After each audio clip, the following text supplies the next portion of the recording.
Today on CityCast Madison. It's Thursday, so of course we're dishing on Madison's food scene. Willie Street has a new hoppin' vegan restaurant, and its vibe is quirky, even mad. It's called Mad Rabbit Cafe, and the food's a take on American fare with a West Coast spice sensibility. From vegan burgers to flatbreads to faux chick sandwiches, it's a neat new addition to our city.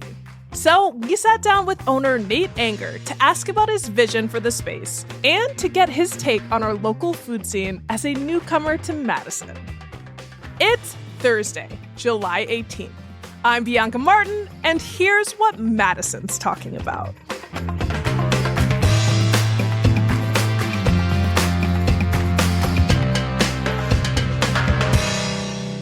Nate, hello. Hi, thanks for having me. Yes, we're excited to have you. As soon as I saw your restaurant on Willie Street, I was like, what is happening in there? I've got to know. Okay, so you're the owner of one of Madison's newest all-vegan restaurants, Mad Rabbit. You opened this spring. What are you serving up? So we do kind of we want to mix something that you would expect in terms of American fare, just with a few things sprinkled in that you might not expect in terms of flavor profiles, sort of menu options, things like that. It's always a challenge, particularly with plant-based restaurants, to give people familiarity. And so what we kind of want to do is bring that familiar menu item selection. And then once you're in the door, give you something that you weren't quite expecting. So I bring a lot of the stuff that I learned out in California before I came out here, where the vegan scene's been kind of going on for a while, and kind of just try to share that with my new home. And so you had a vegan food truck in Sacramento called Rabbit Food Revolution. There's Yes. something going on with rabbits. I have to know, starting with Mad Rabbit, what's behind the name? Well, so my last name is Anger, for anybody who hasn't. So that just, kind of a double entendre in terms of just some fun wordplay. Angry, mad. Yeah, angry, mad. Everything in this town is mad something. Mad bikes, Mad town. Oh, you're mad right. town something. So it was just kind of fortuitous that it worked out that way. And I sort of got infatuated with some of these old Tarantino written movies like Natural Born Killers and things like that, with sort of the imagery. That's where you kind of get like the red sunglasses and sort of the psychedelic feel and stuff like that. And I when I came out here, I wanted to do something more like that. I've never been into the whole sort of hippy dippy vegan stuff. That's just not my vibe. So when I came out here, I went from out in Sacramento, it was more of like revolutionary type imagery and vibe, to out here being something just kind of weird, kind of something that would make you feel a little like uneasy as you walk in, but not in a scary way, in a like, oh, isn't that kind of interesting kind of way. So that's where we kind of got all that from.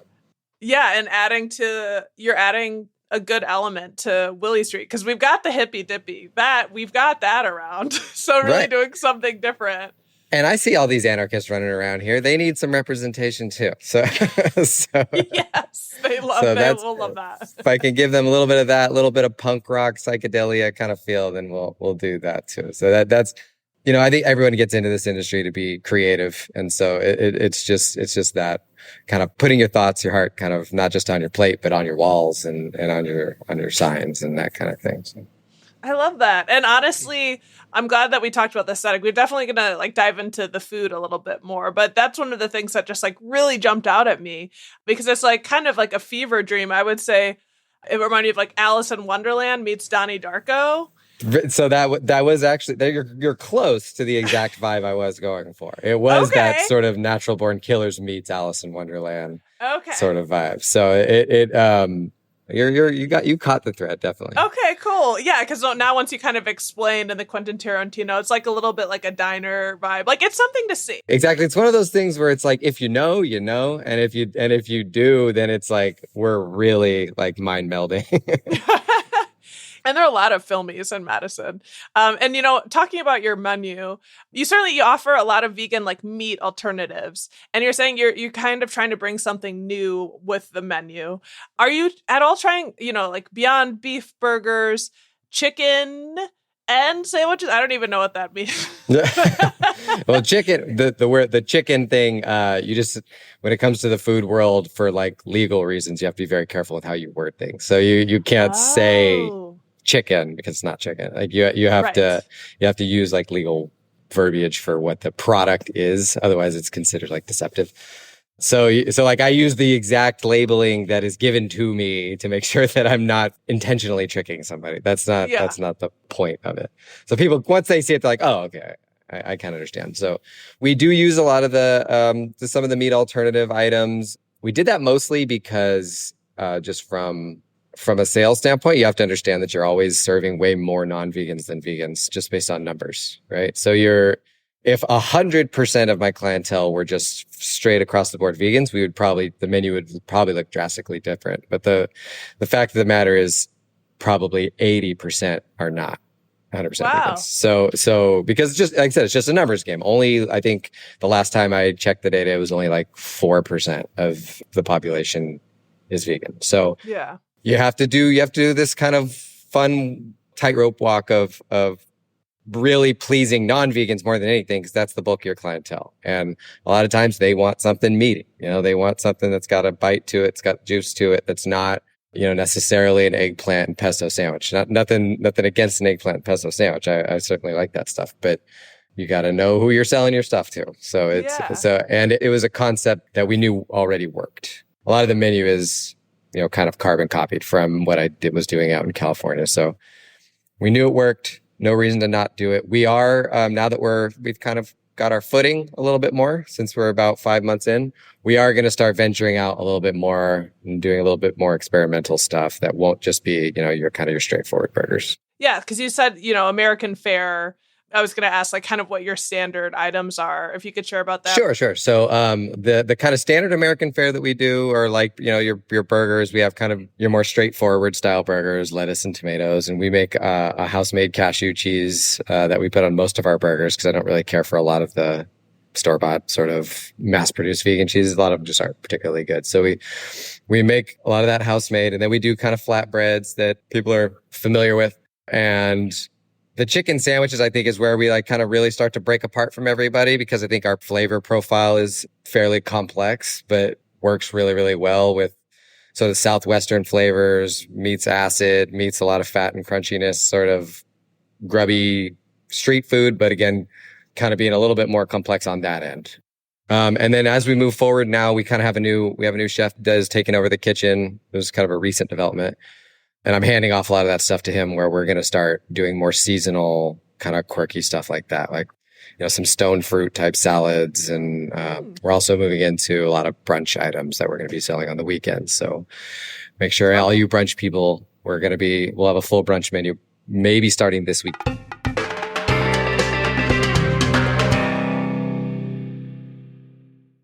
Who likes spam? Nobody.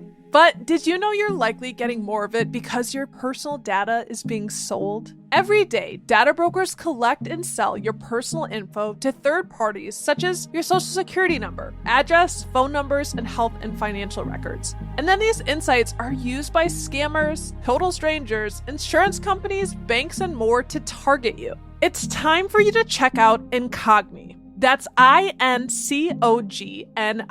Incogni only takes 3 minutes to set up, and it scrubs your personal info from the web. It tackles more than 180 data brokers and people search sites, so you can protect your data, your time, and your sanity. Plus, there's a 30-day money-back guarantee. Get Incogni today and never look back. Use code CITYCAST for 55% off the annual plan at Incogni.com. That's spelled out INCOGNI.com. And I saw you guys have been serving Level 5 Donuts, which is a local vegan donut pop-up. Yes. So that's an interesting, that was another very fortunate connection that we made. Their bakery is 3 or 4 blocks away. So kind of the backstory was when we moved out here, me and my family, we were kind of complaining about the lack of a good donut. And I'm sorry for anybody out there who makes donuts, but we couldn't find one that were really satisfying us. And granted, coming from California, we knew we were like spoiled out there with the donuts out there are just unreal. So we were kind of complaining, and then somebody put me in touch with them who, after meeting them, they're chefs out of Chicago, and they started this sort of vegan donut chain. Best donuts I've had since I moved out here. Easily some of the best donuts I've ever had, maybe ever. So yeah, we recently started doing their donuts on the weekends with coffee, and now we actually have them every day. So we've made a nice little connection with them, and it's so far. A word out at you. You manifested that, maybe. I manifested exactly. Right on the dream board into reality. Yes. So it's been awesome working with them. I always like to promote anybody that we do partnerships with too. So if you haven't had Level 5, you best get yourself to where they're doing a pop-up and get one. Madison's so great. There's lots of people who have been here forever, but there are just as many people who are coming here all of the time from different places. And so hearing like, hey, man, where is a good donut?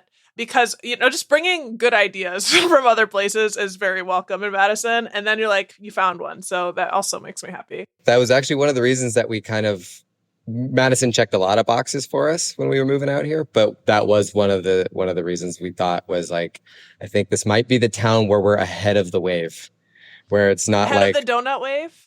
That sounds like a beautiful wave. Yeah, maybe the donut wave, where like it's not Austin, it's not like where all the Californians moved to Boise, and so Boise became like that big place. It's like we want to be ahead of the wave, and I think we do feel like Madison is that like. Check back in 10 years and see just how much growth has happened in this area. Yeah, we are growing like crazy. Also, by the way, we have CityCast shows, one and there's a CityCast Boise and a CityCast Austin. Oh, cool. I'm just throwing it out there if anyone's like, oh, my hometown. But yeah, so we were talking about some of the great things, like your classics on your menu.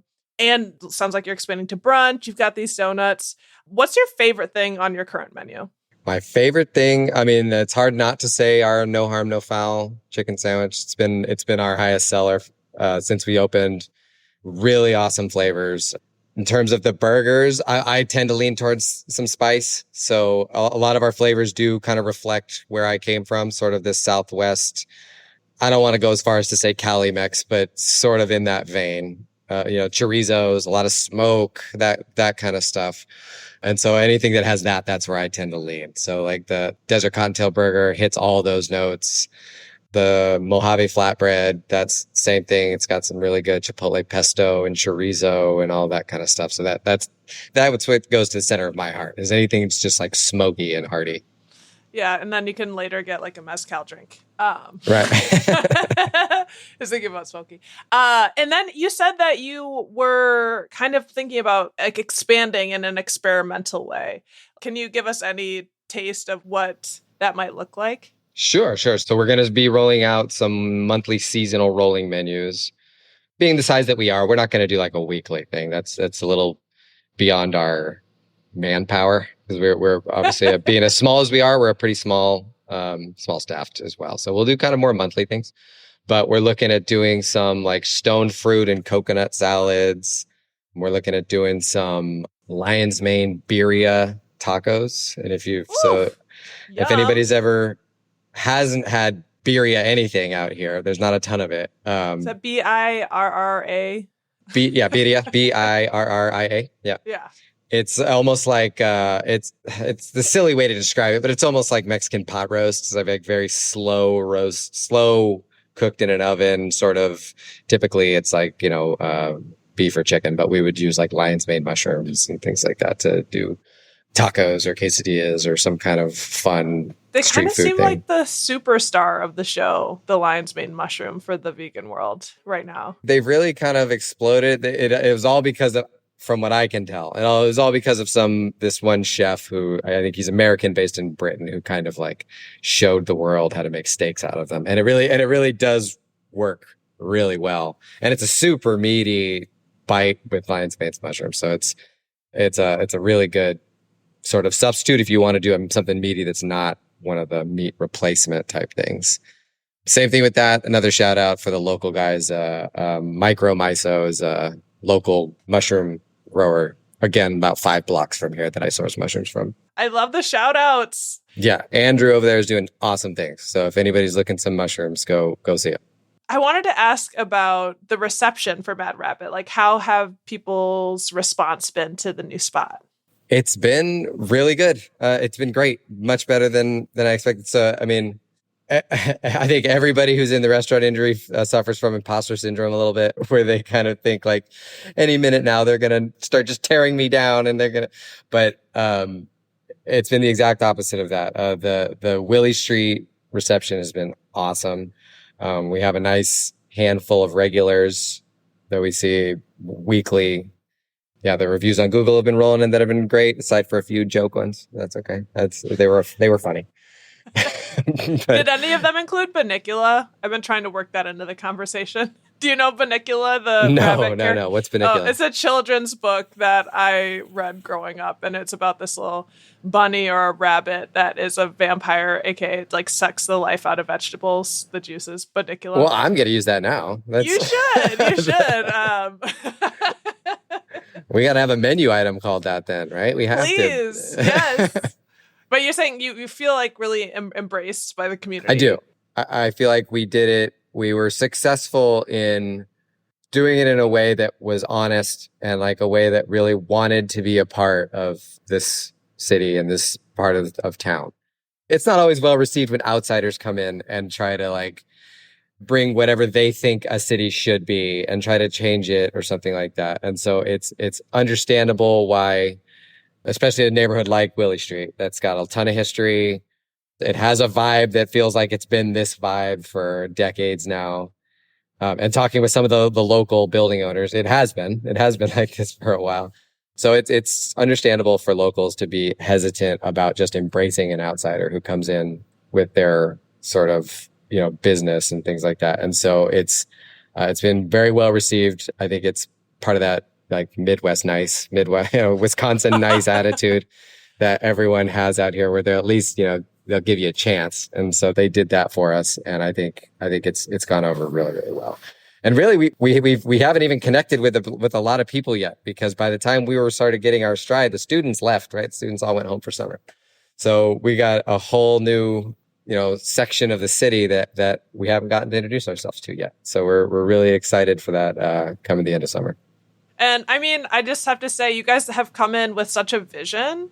And I think that's very clear, and looking at it and hearing it more it makes it even more exciting. But this vision of like you're funky and you're creative, right, and you're artsy. I mean, you're kind of like a perfect fit for Willie Street. I hope so. I really hope so. With the Willie Street Fair, people, it's quirky. Quirky, there you go. Yeah. And that's how I would, I mean, we always say that about, that's how I would describe the area too. It's like quirky, kind of finicky even, about like, you come out when it's raining. You don't come out when it's beautiful sometimes. You come out when it's pouring. You don't come out other times. And so it's a quirky little part of town. That's and just on like a personal level, that's kind of who I relate to a little bit more in general. Just sort of these kind of weirdos, right? That's kind of what I like. Precisely. Yeah. There you go. Nailed it. Anybody who's worked in a kitchen knows that like, yeah, you work alongside weirdos like your whole career, and you're happy to be there. Yes. And Wisconsin is synonymous with dairy. That's a thing. It is. Also, our love of meat isn't exactly a secret for many folks. And you said like 80% typically are non-vegans who would be coming to your restaurant. But Madison always has had a vegan scene. Do you get the sense that the vegan scene is growing from like what you've seen and heard since you've been here? I get the sense that it's definitely, particularly in the city of Madison, I would definitely say so. You get a little farther out, it's hard to say.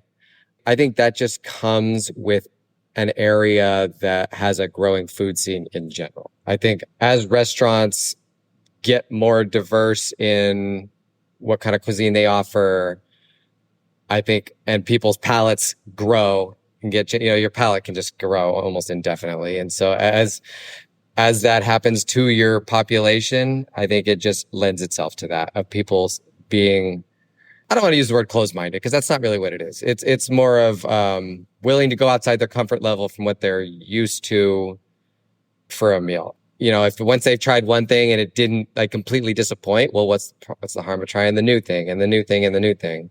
Mm-hmm. And as long as you're not doing it in a way that is critical or judgmental or anything like that, I think people will always receive it. I think people will open up to be like, yeah, well, why not? It's, I'm hungry. It's right there. Like, let's, let's. It was better than I thought. Right. Like, let's give it a shot. And I'm extremely confident that once people get in the door and try the food, they're not going to walk away with the thought of, well, I'm never going to go there again. I'm almost positive that they won't. In Madison and Wisconsin, and really, kind of everywhere where there's a healthy foodie population, are just open to anything that's kind of new and interesting.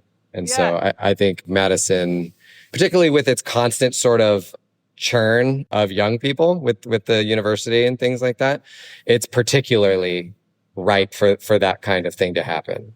And so you've been here for a couple years. What has your experience of the Madison food scene been like? And also, have you had any like vegan dishes around Madison that you call out that you'd like? Oh yeah, of course. So Green Owl's been a staple for a long time. So I'll give them their shout out too. We went and tried them, one of the first places we tried, and they do an awesome job over there as well. When we were first visiting, we were kind of doing a research visit, and again, it was like a sleeper thing. We'd never heard about Madison really, and then come to find out, it's like, no, Madison has like more restaurants per capita than like New York City. It's which I know New York is, it's so big, but it's my favorite thing about Madison is the food and the people, there's but the food. So many restaurants. When I left, I was just like, I'm dreaming of Ha Long Bay. I'm dreaming of all these different love Ha Long Bay down the street. Yeah. So when we came to do our kind of reconnaissance visit, we were so pleasantly surprised, like that every restaurant we went to, we're like, dude, there's like 6 vegan things you could get on here. And this is at like a random place, down on the square or down on State Street or something. It was not hard to eat vegan here at all, which is a challenge to me because that means I have a lot of competition, even from non-vegan restaurants. But that being said, that means people here do want it. There's the old saying of, if it's not there, there's a reason for it. It doesn't necessarily mean there's an opportunity. Maybe it means there's no market for it. But that definitely does not seem to be the case. That and I think even UW, which feeds, 60,000 people a day, like on the university and their food operation, I think the last I read is 20% of the food that they offer is vegetarian and vegan. So the proof is right there that the market's there. The population likes eating, vegetarian, vegan type food. So you've come to the right place. So we came to the right place. Yeah, exactly. It's like I said, fit all without having to be in, like a giant city like Chicago or something where we could. That was one of the trying to get away from too many people was kind of one of the things. And so it's kind of perfect here. It kind of is. It really is. We keep waiting for sort of that pink cloud to wear off since we moved here of like, and it just never seems to. It's just every time we walk around, every time the restaurant is, 2 blocks from the shore of the lake. And so like every time I just want to get out of the building for a couple minutes, just take a stroll over there. And every time it's like renewed. Like, man, what a great place. Like it really is. I hope the attitudes of Madisonians and sort of Dane County as a whole doesn't change. And they really do treasure kind of what we have here. Well, there's that say, like, keep something weird, like keep Willie weird. You are adding to the tradition I'll keep it as weird as I can. Fort. I can go way weirder if we. We're here for it. We're ready for it. Sometimes you got to tiptoe in to see. You don't just want to come out full weird. You don't go full weird in the first week. You're a practice weirdo. We love it, and you know what? I need to find my pink cloud to go travel over and eat some Mad Rabbit food. We'll be waiting for you. Thank you, Nate. Appreciate it. That's Nate Anger, owner of the Mad Rabbit Cafe. If you want to keep up with their happenings, head to our show notes for a link to their website.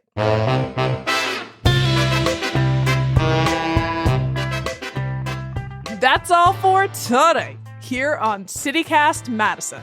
I'm Bianca Martin. If you enjoyed the show, why not share this episode with someone who values keeping it weird?